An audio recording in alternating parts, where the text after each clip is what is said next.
Yo les gars, bienvenue dans ces pronostics des huitièmes de finale de la Coupe du Monde. Et là, ça commence à être vraiment sympa, commence à y avoir des affiches de très très haut niveau. Entre autres, on a des Portugal, Espagne, Mexique, Angleterre, Brésil, Norvège, etc. Et du coup, je vais vous donner ma vision sur ces 8 matchs. Et ce qu'on va faire, c'est qu'on va prendre l'ordre chronologique. Peut-être qu'au moment où vous regardez cette vidéo, ce match a déjà eu lieu. C'est le Maroc-Canada qui est fixé à ce samedi 19h et qui oppose l'un des organisateurs, c'est-à-dire les Canadiens, face à l'équipe sensation du moment, la deuxième équipe africaine encore en lice, c'est-à-dire le Maroc. Et pour cette rencontre, je vais pas vous faire énormément de suspense. Personnellement, j'ai été plutôt déçu de la production canadienne jusqu'à présent dans cette Coupe du Monde. Évidemment, quand ils ont joué des petites équipes, ça se passait bien, mais en phase de poule, ils ont perdu contre la Suisse sur le score de 2-1 dans un match plutôt équilibré. Et ensuite, lors du 16e de finale face à l'Afrique du Sud, c'est passé ric-rac vraiment à l'arrache sur ce score de 1-0. Et le but à la toute fin du temps additionnel, alors que le Maroc,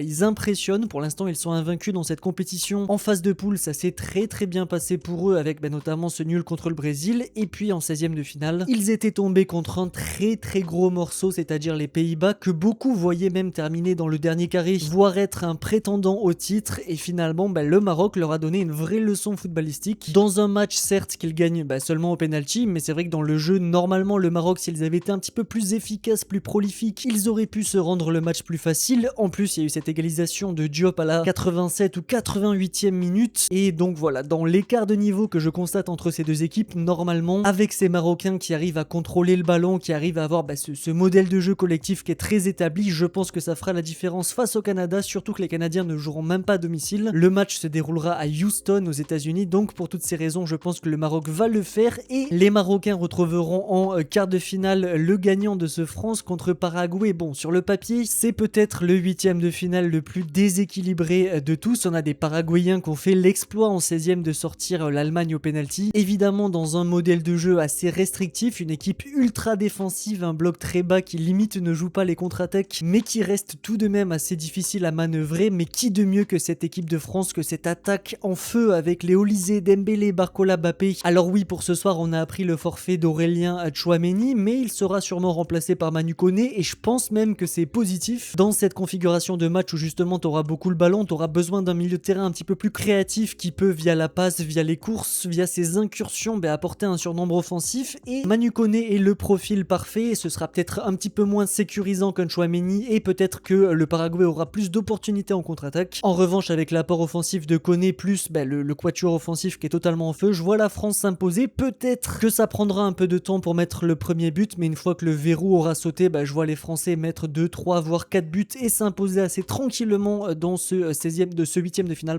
ce qui nous donnera un remake de la demi-finale de 2022 entre la France et le Maroc. Mais on va continuer sur les 8e avec ce Brésil contre Norvège. Là pour moi, on est sur deux équipes qui sont des outsiders qui, pour l'instant, sur ce qu'elles nous ont montré et leur niveau de jeu à la fois individuel et collectif, ça fait pas partie pour moi des top 3-4 favoris, mais c'est des équipes qui peut-être au fur et à mesure du tournoi vont monter en puissance, vont peut-être même avoir un déclic s'ils font un match référence, notamment en 8e, peut-être en quart. Et donc je pense que c'est assez compliqué à pronostiquer, un match assez incertain. Du côté du Brésil, il y a une victoire 2-1 face au Japon. Bon, perso, j'ai été déçu de la production des Japonais qui ont joué finalement très défensif dans ce match. Le Brésil a su déjouer ce piège, notamment grâce à ses individualités, un Vinicius qui est en feu, un Cunha dans ce rôle de faux numéro 9 qui est super intéressant, et une équipe qui globalement arrive à tenir le ballon, même si il n'y a pas énormément d'occasions créées, hormis si ça vient d'exploits individuels de la part de Vinicius particulièrement. Et du côté de la Norvège, eux aussi sont passés ric-rac, c'était contre la Côte d'Ivoire, un match dans lequel les Norvégiens ont plutôt été dominés, mais dans lequel ils ont réussi finalement à s'imposer avec ce but tardif d'Haaland, un but où il ne fait pas vraiment exprès de la mettre au fond, en tout cas il rate son geste et vient crucifier les Ivoiriens qui auraient mérité beaucoup mieux dans cette rencontre. J'ai trouvé que les Norvégiens avaient concédé beaucoup trop d'occasions et que face à une équipe plus efficace, un petit peu plus rodée, plus expérimentée que la Côte d'Ivoire, ça l'aurait pas fait pour eux. En plus de tout ça, j'ai trouvé que Haaland était très invisible. Je crois que la stat c'était qu'à la mi-temps il avait touché 5-6 ballons, en tout cas il était très compliqué à trouver de la part de ses coéquipiers. Donc je vais plutôt moi partir sur le Brésil à la force des individualités, peut-être aussi du banc malgré l'absence de Rafinha, mais imaginons je sais pas un match qui va en prolongation, un Neymar qui sort et qui vient te faire la différence sur une pure action individuelle. Donc c'est vraiment la vision que j'ai et on passe maintenant à leur futur adversaire, c'est-à-dire soit le Mexique soit l'Angleterre. Bon les gars, va falloir qu'on commence à prendre au sérieux ces Mexicains qui ont gagné leur leurs 4 rencontres de Coupe du Monde pour le moment et à chaque fois avec la manière. Et en plus de bien jouer, d'être impressionnant jusqu'ici, les Mexicains auront le privilège de jouer à domicile, de jouer devant un public complètement acquis à leur cause face aux Anglais qui eux ont failli passer à la trappe contre le Congo. Il aura fallu dans le dernier quart-temps de la partie un doublé d'Harry Kane pour sortir les Anglais de la mouise. On avait des Congolais qui avaient ouvert le score et qui en plus, il me semble, juste avant la mi-temps, il y a une énorme occasion de Wissa qui aurait pu porter le score à 2-0 et là ça aurait été une configuration encore plus compliquée pour les Anglais. Malgré tout, ils s'en sont sortis parce que cette équipe a un banc extraordinaire et aussi des énormes individualités, notamment les Kane, les Bellingham, etc. Mais là pour moi, ça va être encore plus difficile que le Congo. On annonce aussi des Mexicains qui vont squatter le parvis de l'hôtel des Anglais, les empêcher de dormir pendant 2 jours consécutifs. Ils rajoutent aussi la pression du public et des Mexicains qui seront totalement galvanisés. Je vois une partie très serrée peut-être se prolonger jusqu'en prolongation. Et en fait, pour moi, c'est assez compliqué de me prononcer ici. Bon, je pense que les Anglais, cette victoire à l'arrache contre le Congo a peut-être forgé quelque chose, une forme de confiance, de résilience absolue. Et malgré ce contexte très défavorable, je pense que l'Angleterre va quand même faire le job. Si je dois parier, au bout de 90 minutes, il y aura un partout et puis les Anglais vont mettre un but en prolongation pour une victoire 2-1. Peut-être une entrée de Saka qui viendra mettre une petite enroulée pied gauche qui viendra sceller le destin de ce match. On passe maintenant à Argentine contre Égypte. Bon, et là, il y a pas mal de choses à évoquer, notamment la performance de l'Égypte contre l'Australie. Alors pour moi, leur production a été intéressante, mais le manque d'efficacité dans l'avant-dernière passe, la dernière passe et même la finition a fait que ça a dû se prolonger jusqu'au penalty et qu'ils sont passés vraiment à l'arrache. C'est aussi une nation qui a eu l'habitude dans les années récentes de rater quelques rendez-vous clés, notamment la finale de la CAN contre le Sénégal et pléthore d'autres moments difficiles pour eux, notamment la Coupe du Monde 2018, etc. Et je pense que maintenant que les démons sont chassés et qu'ils arrivent comme des outsiders dans ce match face aux champions du monde en titre, peut-être qu'on verra des Égyptiens un petit peu plus libérés et qui pourraient créer la surprise. Maintenant, pour évoquer le cas de l'Argentine, quel match de fou furieux on a eu face au Cap-Vert. Alors oui, en face, les Cap-Verdiens sont venus avec un bloc très bas, avec comme consigne principale de ne pas encaisser de but. Malheureusement pour eux,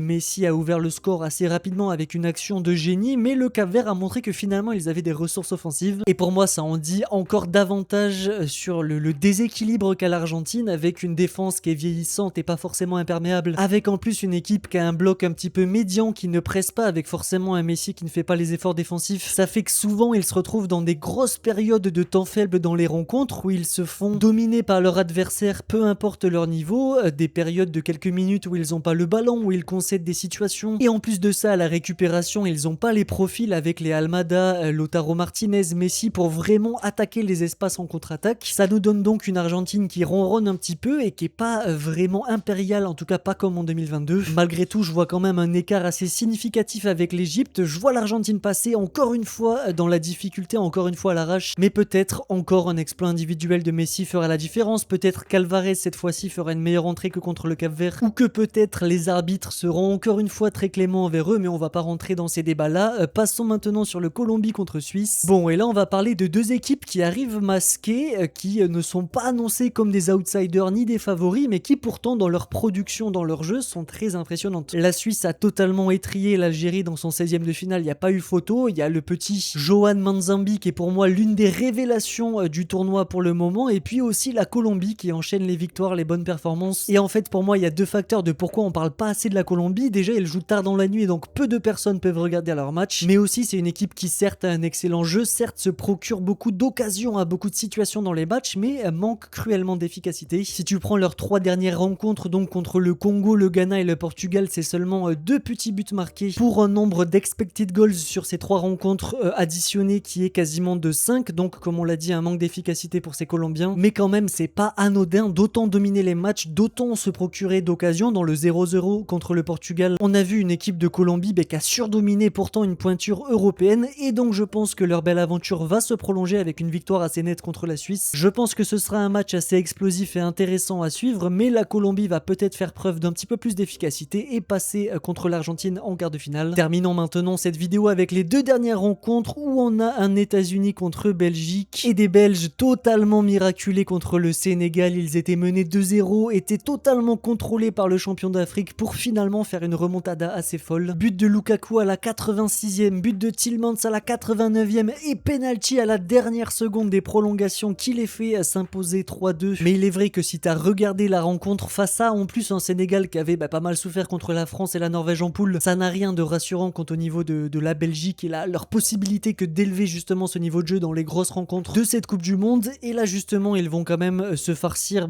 l'une des équipes sensation de ce tournoi, des Américains qui ont fait le job en 16e de finale face à une faible Bosnie avec un résultat de 2-0 à la clé. En revanche, attention, truc important à noter, c'est que leur meilleur buteur Folarin Balogun a pris un carton rouge dans ce 16e de finale, donc sera très certainement suspendu dans ce match contre la Belgique. Son remplaçant Ricardo Pepi du PSV Eindhoven est quand même beaucoup moins prolifique que Balogun, mais quand même si je dois me prononcer sur ce 8e de finale, moi jusqu'à présent j'ai vraiment été impressionné par la production des États-Unis. Les hommes de Pochettino ont vraiment pour moi un jeu assez poussé, assez évolué tant en termes de pressing, de combinaison de passes, leur capacité aussi à maintenir un contrôle sur les matchs et en n'ayant pas forcément des individualités d'un excellent niveau mais vraiment un bloc collectif très solide, très évolué. Alors que la Belgique pour moi c'est un petit peu tout l'inverse, c'est une équipe qui collectivement on sait pas trop où ça va mais peut parfois se reposer sur certaines individualités comme les excellents De Bruyne, Trossard, Doku, même Lukaku en attaque. T'as aussi dans le secteur défensif Thibaut Courtois qui peut te faire des parades exceptionnelles, mais je pense que pour aller loin en Coupe du Monde, le collectif peut primer sur les individualités. En plus, ils sont dans un contexte où ils sont chez eux à la maison, c'est leur Coupe du Monde et c'est pour ça que je vois les États-Unis s'imposer. Je pense pas que ce sera un match très simple, mais à l'arrivée, je vois quand même les Américains le faire et on va terminer par Portugal contre Espagne et c'est peut-être le match le plus indécis, tout en étant le match le plus hype de tous. Ce sera lundi soir à 21h et j'ai vraiment hâte. D'ailleurs, sûrement je vous ferai un prono plus